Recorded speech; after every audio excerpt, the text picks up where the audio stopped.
तो last class में हम लोग ने बात किया था केवल ट्रेड डिस्काउंट कैश डिस्काउंट को हम लोग जब गुड्स सेल कर रहे थे या फिर गुड्स खरीद रहे थे तब उसकी एंट्री भी लास्ट क्लास में हम लोग ने बात किया था। तो आज का क्लास जो हमारा रहेगा, अब यहाँ पे हम लोग बात करेंगे ट्रेड डिस्काउंट और कैश डिस्काउंट के बारे में। कब? जब हम कोई भी सामान उधार में बेचते हैं, ठीक है। तो जब भी हम कोई भी सामान उधार में बेचते हैं तब ट्रेड डिस्काउंट और कैश डिस्काउंट को कैसे ट्रीट करते हैं, अब उसको हम लोग समझेंगे। तो सवाल ये उठता है, जब उधार में बेच रहे हैं तो कैश डिस्काउंट कहाँ से आया? तो जब हम उधार में भी सामान बेचते हैं तो कुछ पैसा हमको मिल जाता है या फिर कुछ पैसा हम दे देते हैं, ठीक है। तो दो केसेस होंगे, पहला परचेज का, दूसरा सेल का। तो परचेज में क्या होगा, मान लीजिए हमने 10,000 रुपीज़ का गुड्स परचेज किया, ठीक है। अब 10,000 रुपीज़ का गुड परचेज किया फ्रॉम ए लिमिटेड।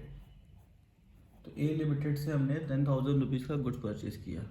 अब क्वेश्चन क्या कह रहा है कि इसमें 10% ट्रेड डिस्काउंट है और कैश डिस्काउंट भी 10% है, ठीक है। तो क्वेश्चन बोल रहा है ट्रेड डिस्काउंट और कैश डिस्काउंट दोनों ही 10% है और जो गुड्स परचेज किया है वो ए लिमिटेड से किया है। अनपेड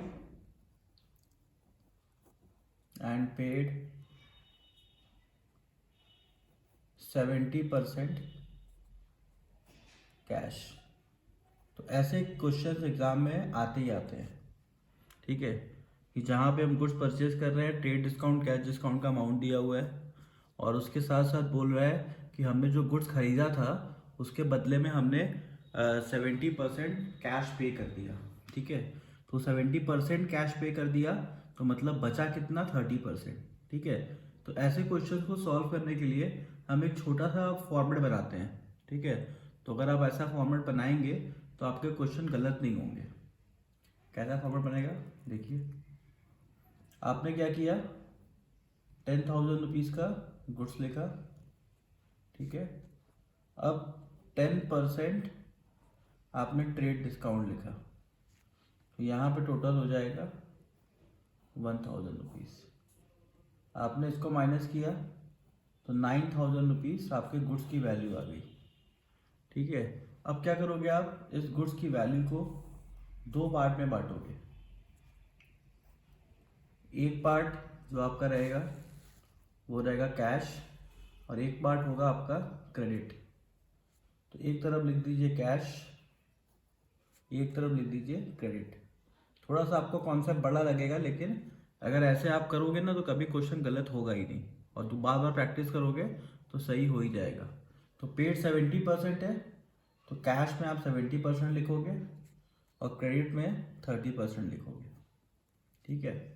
तो अब 9,000 का आप निकालोगे 70%, तो कितना आ जाएगा, 6,300।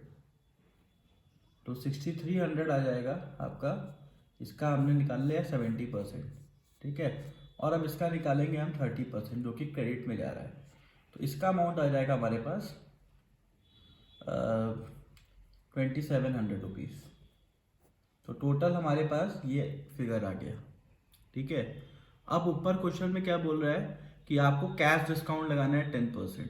तो आपको यहाँ पे समझना है कि कैश डिस्काउंट जब हम 10% लगाएंगे तो कैश पे ही लगाएंगे, क्रेडिट पे डिस्काउंट नहीं लगेगा, ठीक है ना। क्रेडिट पे हमने ट्रेड डिस्काउंट ऊपर लगा दिया है, अब यहाँ पे हम लोग कैश पे ट्रेड डिस्काउंट लगाएंगे, सॉरी कैश डिस्काउंट लगाएंगे, क्योंकि कैश डिस्काउंट का नाम ही कैश डिस्काउंट है तो वो कैश पे ही लगता है। तो ये जो अमाउंट है इस पे आप 10% कैश डिस्काउंट लगाएंगे। तो 10% ये हो गया सी डी। तो यहाँ पे आंसर आ जाएगा 630, ठीक है। अब एक 630 को आप माइनस कर देंगे, यहाँ पे हो जाएगा 7, फिर यहाँ आ जाएगा 2, 12 में से आपने काटा 6 आ गया, फिर इसको कर दिया आपका 5,670 आ गया। तो मतलब क्या हुआ, आपने गुड्स परचेज किया और आपने जो कैश पे किया है वो केवल इतना पे किया है। आपको पे करना था 6,300 रुपीज़ कैश, क्योंकि 30% आपने उधार में लिया एक मिनट रुक जाओ, 30% आपने उधार ले लिया, ठीक है। तो यहाँ पे आपको जो कैश पे करना है वो आपको केवल पे करना है 6300 रुपीज़, ठीक है। तो उस कंडीशन पे क्या होगा, आप इसका 10% निकाल के माइनस कर देंगे। तो अब आपको जो अमाउंट पे करना है वो ये पे करना है। अकाउंट के कंडीशन पे क्या होता है कि हम लोग कैश में से माइनस करते हैं, और बच्चे गलती क्या करते हैं, 9000 से माइनस कर देते हैं, ठीक है। तो जब ऐसा कोई केस हो जहाँ पे साफ साफ बोल रहा है कि 70% जो है वो हमने पे किया है, 70% पे किया है, मतलब केवल 70% अमाउंट पे ही हमको कैश डिस्काउंट मिलेगा, इसीलिए हम लोग इस टेबल की हेल्प लेते हैं। तो अगर आप ये टेबल एग्जाम में भी बनाते हैं तो अच्छा है, आपके लिए मार्क्स नहीं कटे होंगे। ये टेबल आपका कॉन्सेप्ट क्लियर कर देता है कि कितना कैश हो रहा है, कितना क्रेडिट हो रहा है। अब इस टेबल के आधार पे आप क्वेश्चन लगा सकते हैं। कैसे, तो देखिए, अब टेबल में हम यहाँ पे गुड्स परचेज कर रहे हैं, तो हमने परचेज लिख दिया, ठीक है।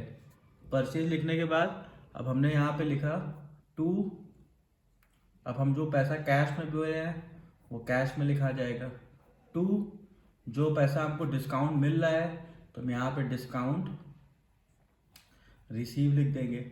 और जो पैसा हम नहीं दे पा रहे हैं, 30% जो पैसा बच रहा है, वो पैसा जिससे हम उधार खरीद रहे हैं, मतलब ए लिमिटेड से, तो हम ए लिमिटेड का नाम लिख देंगे। तो यहाँ पे एंट्री कैसे बनेगी, देखिए, कैश वाला अमाउंट जो कैश का है वो कैश वाला देख के लिख लेंगे 5670, और डिस्काउंट वाला जो अमाउंट है ये डिस्काउंट वाला अमाउंट देख के लिख देंगे 630। उसके बाद ए लिमिटेड वाला जो अमाउंट है आप इस 2700 को देख के लिख देंगे। तो टोटल, जब आप इसको टोटल करेंगे तो टोटल आपका अमाउंट यहाँ पे 9000 रुपीज़ आ जाएगा।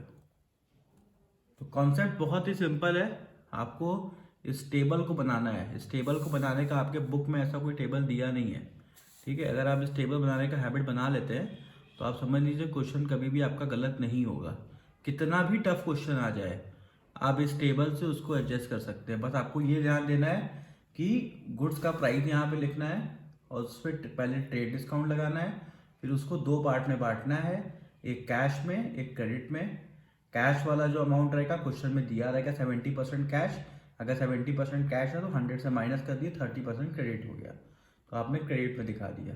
तो अब इस अमाउंट का 70% निकालेंगे, इस अमाउंट का 30% निकालेंगे। आपने ये दोनों अमाउंट निकाल लिया। अब इस अमाउंट का आपने कैश डिस्काउंट है तो कैश में लगेगा, ऐसे याद रखिए। कैश डिस्काउंट का नाम ही बोल रहा है कि अब कैश में लगेंगे, तो आप कैश में माइनस कर दीजिए, तो कैश में लग गया। अब उसको आपने यहाँ पे माइनस कर दिया। तो इस तरीके से आप टेबल के हेल्प से आप कैश डिस्काउंट के भी क्वेश्चंस लगा सकते हैं, और ट्रेड डिस्काउंट प्लस जो आपके, ये तो हमने परचेज का एग्जांपल दिया। अब एक एग्जांपल आपको हम दिखाते हैं सेल का, कि मान लीजिए गुड्स हम सेल कर रहे हैं, तब उसमें ये टेबल कैसे काम करेगा। सेम एकदम वैसे ही काम करेगा। एक क्वेश्चन ले लेते हैं सेल के लिए। Sold goods for ₹20,000 to be limited at 10% trade discount and 10% cash discount,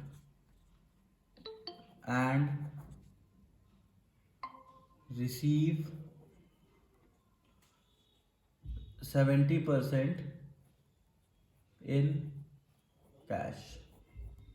तो देखिए, अब इस क्वेश्चन को कैसे लगाएंगे हम लोग। इस क्वेश्चन में हमारा ध्यान भी सेम ऐसे ही फॉर्मेट पे रहेगा, ठीक है। तो पहले फॉर्मेट बना लेते हैं हम लोग। तो 20,000 रुपीज़ का गुड्स है हमारा, तो हमने 20,000 रुपीज़ यहाँ पे लिख लिया जैसे हमने ऊपर लगाया था।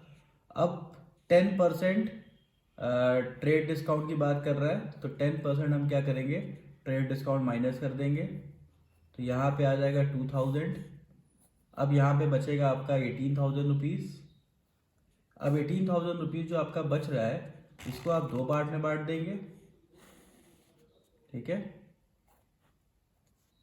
तो एक हो जाएगा आपका 70% और एक हो जाएगा आपका 30%।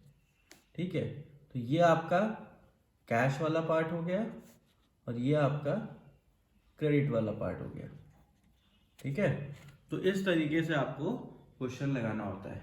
ठीक है, अब 70% निकालना है, तो 70% कितना आएगा बताइए, इसका निकालिए 70%।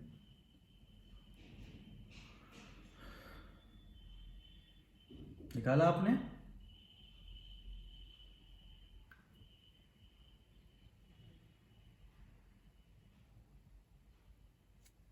तो उसका 70% जब निकालेंगे तो आ जाएगा 12,600 रुपीज़। ठीक है, और जब आप इसका निकालेंगे 30% तो उस कंडीशन पे आपका कितना आ जाएगा। अब या फिर इसको डायरेक्टली आप इसमें से माइनस कर लीजिए, आप ये भी कर सकते हैं कि आपने इसमें से डायरेक्टली माइनस कर लिया। ठीक है, तो आपका 5,400 रुपीज़ आ जाएगा ना। Yes sir. 5,400 रुपीज़ आपने यहाँ पे क्रेडिट लिख दिया। ठीक है, अब उसके बाद क्या है, अब आपको करना है यहाँ पे डिस्काउंट लगाना है। तो डिस्काउंट लगाना है तो हमने क्या किया, 10% यहाँ पे कैश डिस्काउंट की बात कर रहा है, तो कैश डिस्काउंट जब 10% है तो कैश में ही लगेगा। ठीक है, तो कैश में आप 1260 माइनस कर दीजिए, ये आपका हो जाएगा कैश डिस्काउंट। तो यही आपको याद रखना है कि कैश डिस्काउंट हमेशा कैश पे ही लगना है और कहीं मत लगा दीजिएगा। ठीक है, ये हो गया, तो ये हमने अमाउंट लिख दिया।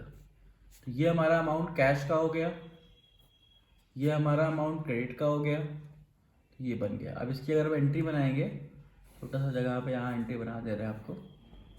ठीक है, तो यहाँ पे अब गुड्स क्या हो रहा है, हम सेल कर रहे हैं। ठीक है, तो सेल कर रहे हैं, परचेजर कौन है हमारा, परचेजर है बी लिमिटेड। तो यहाँ पे हम बी लिमिटेड अकाउंट को डेबिट करेंगे। ठीक है, और उसके बाद हमारे पास कैश आ रहा है, तो कैश अकाउंट को भी डेबिट करेंगे। और उसके बाद हम डिस्काउंट अलाउड कर रहे हैं, तो डिस्काउंट अलाउड को भी डेबिट करेंगे। और यहाँ पे टू सेल्स हो रहा है, सेल्स को क्रेडिट कर दिए। तो अब देखिए, जो बी लिमिटेड के अमाउंट के सामने आप लिखेंगे क्रेडिट का लिखेंगे, तो क्रेडिट का अमाउंट जो है वो 5,400 हो गया। और कैश जो हमारे पास आ रहा है वो आ रहा है 11,340। उसके बाद डिस्काउंट अलाउड कितना आ रहा है, जो हमने डिस्काउंट अलाउड का मतलब यहाँ पे ये है, ये डिस्काउंट नहीं है, ट्रेड डिस्काउंट कभी नहीं लिखते हैं, ये हमेशा याद रखिए। तो आप ये वाला डिस्काउंट यहाँ पे लिखेंगे 1260। अब ये पूरा अमाउंट आप जोड़ेंगे तो आपका 18,000 आ जाएगा। ठीक है, तो इस क्वेश्चन को पहले आप प्रैक्टिस करेंगे, इन दो क्वेश्चन को कायदे से, फिर उसके बाद अपने बुक के क्वेश्चंस को लगाएंगे। DK गोयल के बुक में इलस्ट्रेशन नंबर 9 से ऐसे क्वेश्चन स्टार्ट हैं। ठीक है, तो ऐसे क्वेश्चंस एग्जाम में पूछे जाते हैं, क्योंकि थोड़े से ये डिफ़िकल्ट होते हैं, लेकिन अगर आप इस मेथड से लगाएंगे तो डिफ़िकल्टी एकदम ख़त्म हो जाएगी। तो इस क्वेश्चन को प्रैक्टिस करिए बढ़िया से। ठीक है, फिर आगे हम लोग पढ़ेंगे।